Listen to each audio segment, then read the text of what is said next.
man saw a passenger being stopped for missing the flight, so he kindly helped the passenger. How bad can it be?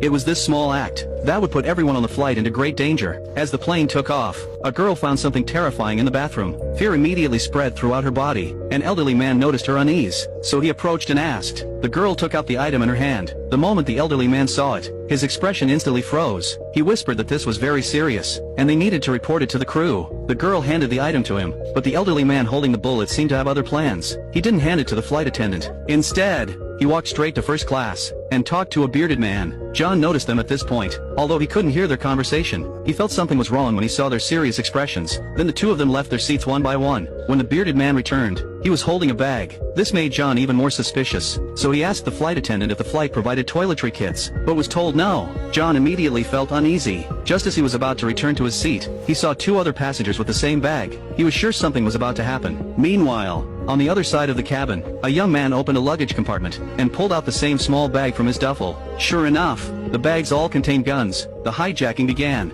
Everybody down!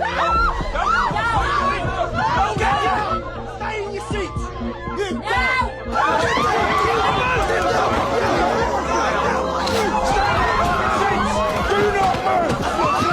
Sit the fuck down! Stay in your fucking seats! All passengers sat in their seats, and John quickly calmed himself down. He saw the hijackers systematically collecting passengers' electronic devices, and realized this flight was going to be dangerous. As he thought about how to deal with the crisis, two passengers in the back row were ready to fight back. These two brothers thought this was an Arab-style suicide hijacking. After all, this flight had taken off from Dubai. Since death was inevitable, they figured it was better to strike first, but John stopped them in time.